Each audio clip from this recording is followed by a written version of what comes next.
Всем привет! Меня зовут Людмила и добро пожаловать на мой канал.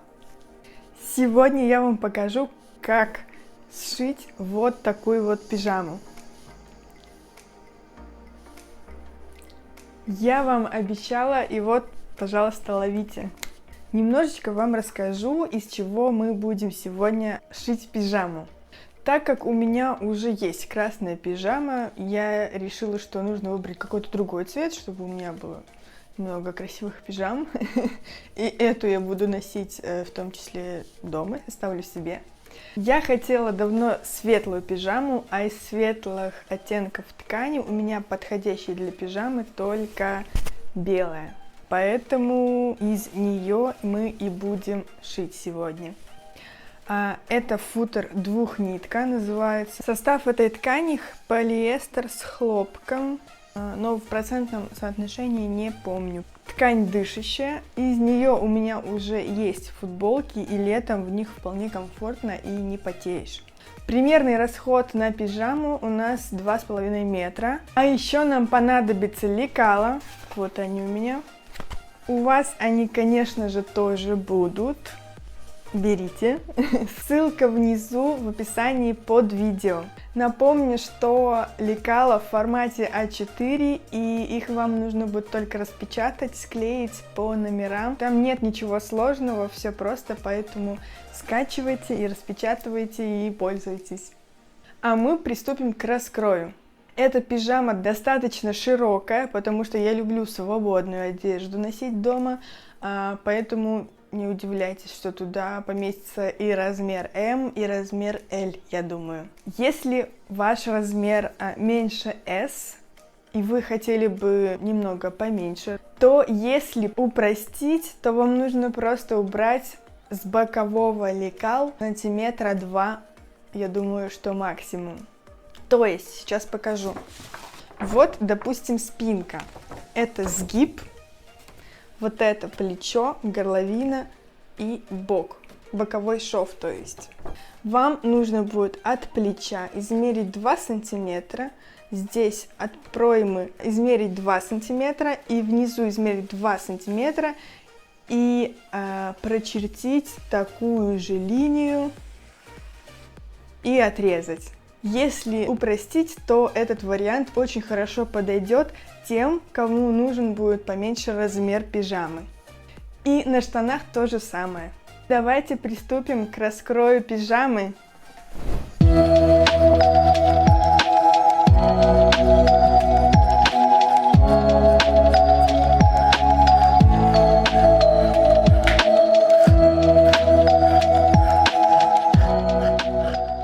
Вот мы выкроили нашу пижаму, и теперь можем приступать к пошиву. Но сначала я хотела вам показать, как я храню свои лекала. Может быть, кого-то это заинтересует. Я свои лекала храню вот таким вот образом. Таких папок у меня много. Вот. Мне кажется, это очень удобно. Здесь у меня в файликах лекала и надпись, и что это за лекала.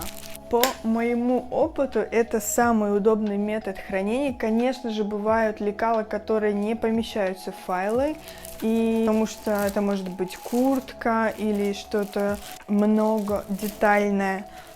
В таком случае они у меня хранятся в коробке. Но большинство лекал у меня помещаются в эти файлики, поэтому это очень удобно.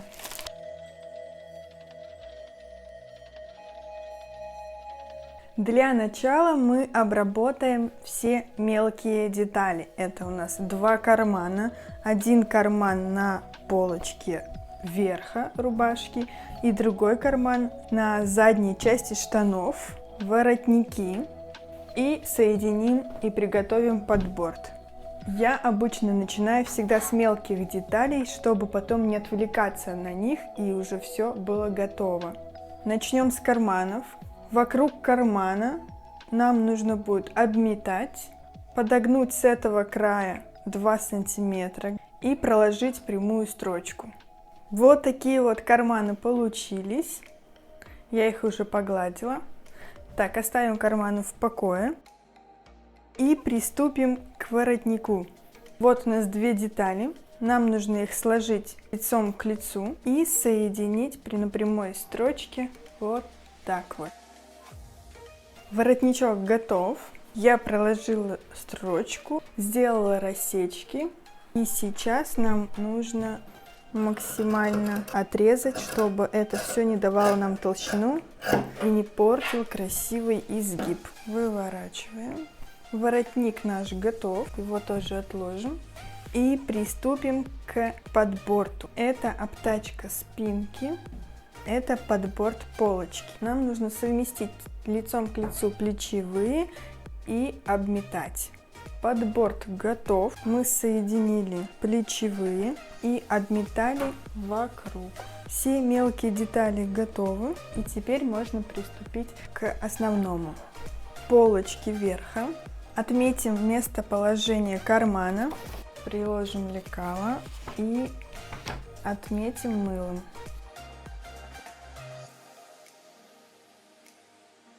Возьмем карман для полочки и вот так вот пришьем.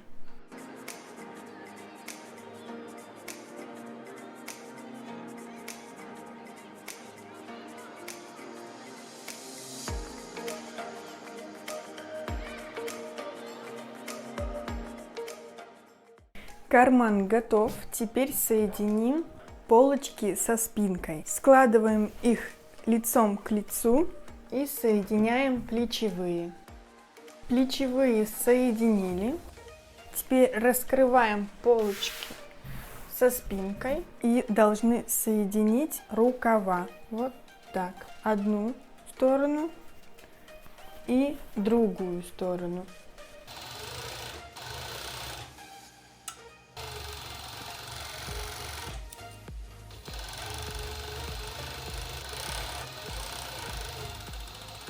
Рукава соединили. Вот, пожалуйста. Теперь нам нужно обметать низ рукава. Вот, видите, у нас здесь на низочке рукава есть такая галочка и рассечка. Мы подгибаем там, где рассечки, с одной и с другой стороны, прогладим и проложим строчку. Да, все верно, мы обработаем низ рукава до того, как соединим боковой шов.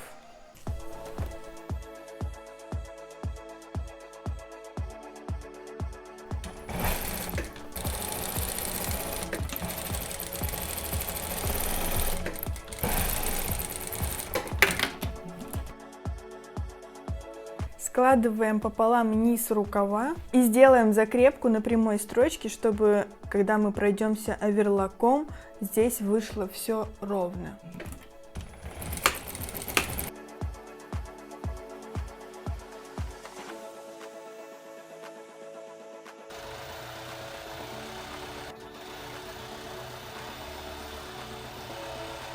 Мы соединили плечевые, рукава и боковые, начиная от низочков рукавов и заканчивая низом полочки со спинкой. С одной стороны и с другой стороны. У нас получилось все собрать. Сейчас примерим. Здорово. Такая приятная ткань на ощупь. Здесь будет воротник. Вот так вот. Теперь нам нужно поставить закрепки на низочки рукавов, здесь и здесь, и соединить с подбортом. Складываем нашу пижаму лицом к лицу с подбортом, а перед этим мы соединим наш воротник. После этого соединим наш подборт на оверлоке вокруг, вот так вот, и захватываем низ пижамы. Находим середину спинки на воротнике и на спинке, совмещаем их и с середины проложим строчку в одну сторону и в другую. Здесь у нас отмечена рассечкой линия плечевого шва, так чтобы нам было легче соединять.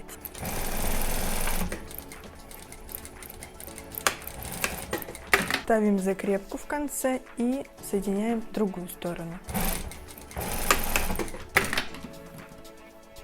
Вот так вот у нас получилось.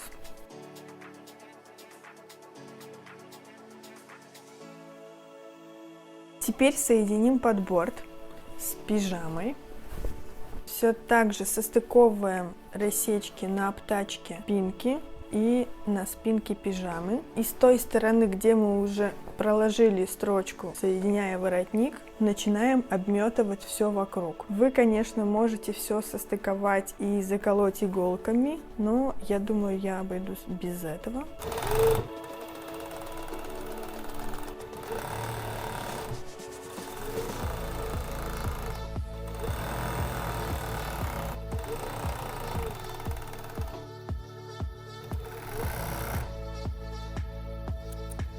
Вот и все, готово.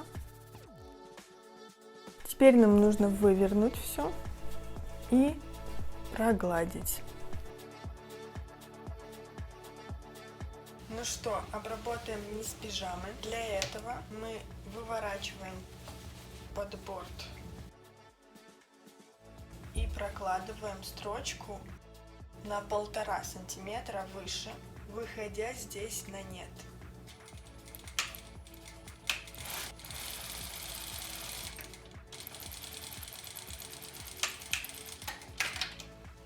Что это нам даст? Выворачиваем. И вот так вот у нас получается. Остается подгиб в 1,5 сантиметра на низочке пижамы. И как раз то, о чем я говорила, мы немножко захватив подборд, начнем отделочную строчку, тем самым обработав низ пижамы.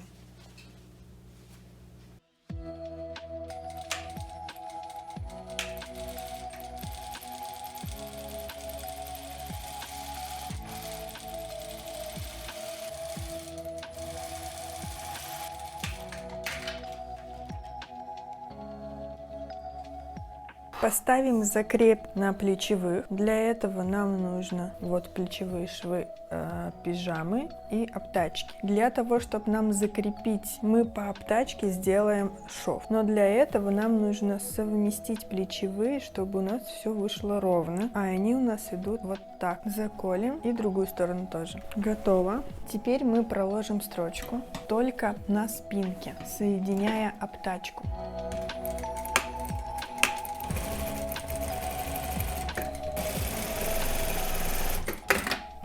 Готово.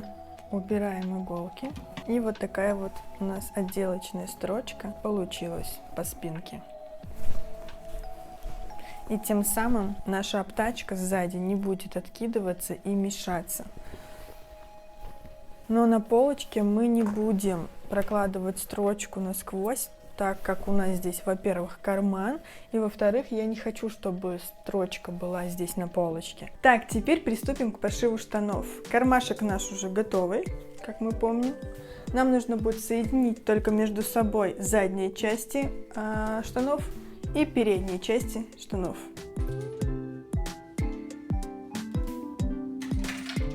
Наш карман на месте. Теперь соединим их между собой. Вкладываем заднюю часть штанов лицом к лицу с передней частью штанов и соединяем боковые швы. Обметываем с одной стороны, с другой стороны.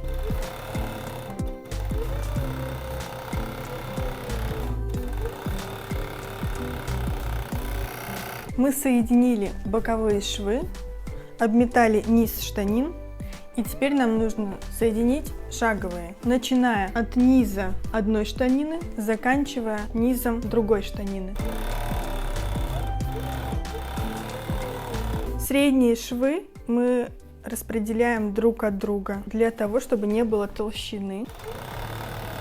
Все готово. Нам нужно все это погладить и будем пришивать резинку. Низ штанов мы обработаем в подгибку. Я думаю, где-то 2,5 сантиметра подгиб и прострочим на прямой строчке. Пояс. Нам нужно соединить резинку.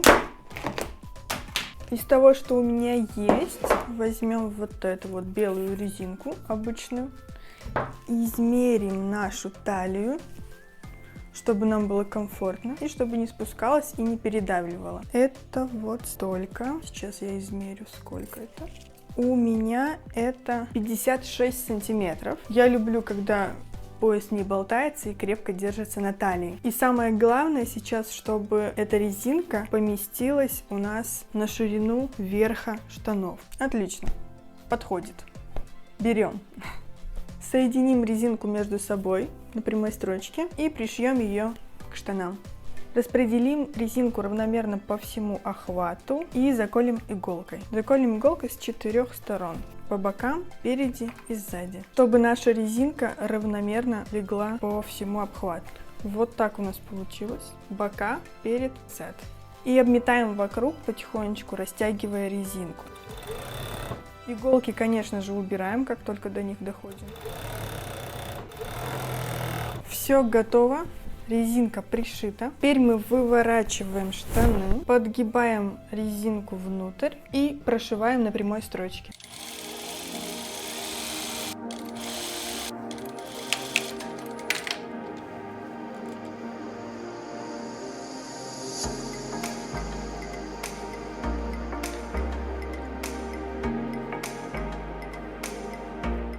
Наша пижама почти готова. Штанишки готовы полностью. Посмотрите. Верх пижамы у нас тоже готов. У меня есть вот такие вот кнопки. Белые, маленькие. Как раз их мы и пришьем.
Я очень довольна, что моя коллекция домашней одежды пополнилась еще одной пижамой, да еще и такой, она очень приятная к телу, белая и свободная, так как я люблю. Пишите под видео в комментарии, как вам мой мастер-класс. Мне будет очень приятно почитать. Внизу в описании под видео есть ссылка, где лекала на эту пижаму. Пишите комментарии, ставьте лайки, подписывайтесь на мой канал, если вы не подписаны еще почему-то. И оставайтесь со мной, а я с вами прощаюсь. Всем до скорой встречи. Пока-пока.